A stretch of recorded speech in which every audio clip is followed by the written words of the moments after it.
¿Qué tal, equipo? ¿Cómo llevamos los vatios? Bueno, pues vamos a averiguar la capacidad de nuestra bañera. Vamos a ver cómo es nuestra bañera realmente. Y para saber cómo es nuestra bañera, vamos a hacer un test. Vamos a hablar de cómo hacer ese test para que nos salga bien. Así que, dentro vídeo.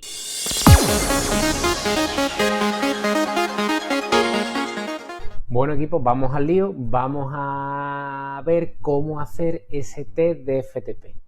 ¿Vale? Lo primero que todo el mundo tiene que saber, y seguro que estáis hartos de ver vídeos y buscar información, es que un test de FTP es un test realmente duro. Son 20 minutos en lo cual vamos a ir no a tope, pero sí vamos a intentar sacar la máxima media de vatios posible durante esos 20 minutos, con lo cual va a ser un test duro, no solo físico, sino también psicológico. El test tiene un montón de particularidades, pero antes vamos a ver cómo hacer el test y luego entramos en todos esos detalles que hay que tener en cuenta a la hora de hacer el test, ¿vale? Lo primero para hacer el test es un buen calentamiento. Vamos a calentar sobre 15-20 minutos, vamos a hacer un pedaleo suave, alegre. Si conoces tu FTP, pues lo vamos a hacer sobre un 70-75% de tu FTP, rodando esos 15-20 minutos. Y una vez terminado esos 15 o 20 minutos de calentamiento, vamos a hacer 3-4 sprints de 15-20 segundos, ¿vale? 3 o 4 sprints ahí, pam, pam, pam, a tope, y recuperamos entre los sprints 4 o 5 minutos. Es decir, hacemos unas recuperaciones completas totalmente recuperados entre sprints. Una vez que terminemos esos sprints, rodamos suave unos 4 o 5 minutos y vamos a hacer 5 minutos casi a tope. 5 minutos casi a tope. Cada vez que le digo esto a la gente que tiene que hacer el test, me dice que es una locura, que van a llegar fundidos al test, y no llega fundido, pero además es muy importante estos 5 minutos a full para el resultado final del test. ¿Por qué? No voy a entrar hoy en valorar ese aspecto, pero igual que el otro día hablábamos de la bañera, que es lo que vamos a averiguar hoy, esa capacidad de nuestra bañera, también tenemos otro elemento en nuestro cuerpo que es una pequeña power bank, una pequeña batería que la tenemos ahí cargada a tope. Entonces necesitamos que esa batería se nos gaste un poco antes de hacer el test, y por eso hacemos esos 5 minutos a tope, para gastar esa pequeña batería, gastarla un poco, y a la hora del test que no influya en el resultado. Si esa batería la tenemos a tope cuando empezamos el test, además es una batería que funciona en anaeróbico, nos puede ayudar a dar un resultado mejor, que no pasa nada, pero si queremos buscar un test fiable y un test que el resultado nos valga, debemos gastar esa batería antes de empezar a hacer el test. No la vamos a gastar entera, pero sí vamos a gastar un alto porcentaje de esa batería. Después de hacer esos 5 minutos a tope, vamos a hacer unos 10-15 minutos suaves, y ahora ya sí nos metemos en el test de 20 minutos, en el test donde vamos a morir poco a poco, ¿vale? Lo interesante del test es que tiene que ser 20 minutos a una potencia constante, no me valen pico, sprint, en fin, tiene que ser intentar mantener el mayor número de vatios posible, lo más arriba que pueda, durante esos 20 minutos. Por eso, si empiezas muy fuerte te vendrás abajo, y si empiezas suave, ¿vale? Al final te irás viniendo arriba. En fin, la idea es que sea lo más constante posible y mantener esos 20 minutos ahí durante todo el tiempo lo más alto posible. Una vez que hayas hecho ese test, de hecho vamos a sacar la media de vatios de esos 20 minutos para calcular el FTP. Una vez que hayas hecho el test, pedaleo suave y para casa. Calcularemos las zonas de entrenamiento con esos 20 minutos, con el resultado que nos dé, aplicaremos un factor corrector de 0,95 y el resultado que nos dé será nuestro FTP.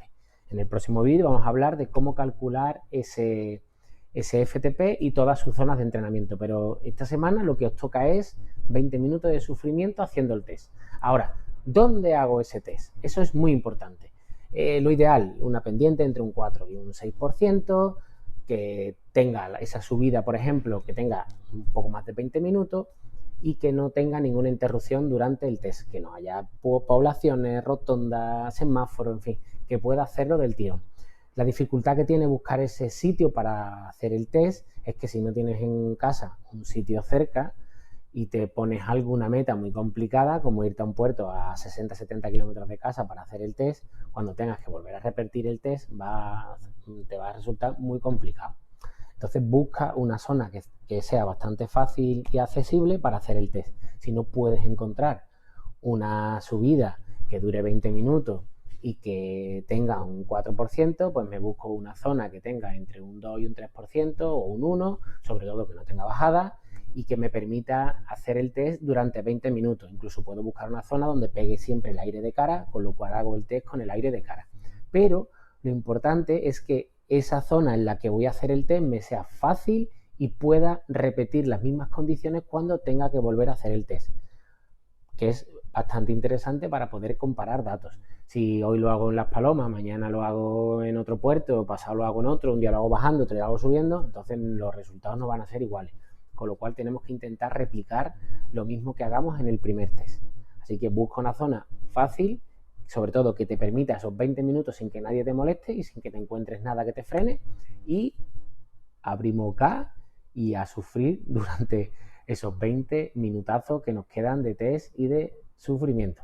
Si no has hecho nunca un test, que es importante, si no has hecho nunca un test de FTP, no te obsesiones la primera vez, no te vuelvas majareta, simplemente intenta hacer esos 20 minutos lo mejor que puedas, incluso no mires ni el dispositivo, no mires nada, sino sal los 20 minutos a ver qué tal se te da, busca sensaciones, busca ese ritmo constante 20 minutos y olvídate de los vatios. Si no lo has hecho nunca, es una locura intentar mirar los vatios y venirte arriba creyendo que vas a ser capaz de hacer una cosa u otra si no tienes ninguna referencia. Así que te haces un test la primera vez a ciegas, a ver qué tal, a ver cómo sale, y en 2-3 semanas repites el test y ya sí empiezas a ver números. Si acabas de poner el potenciómetro, tampoco te lances a hacer el test la semana que viene.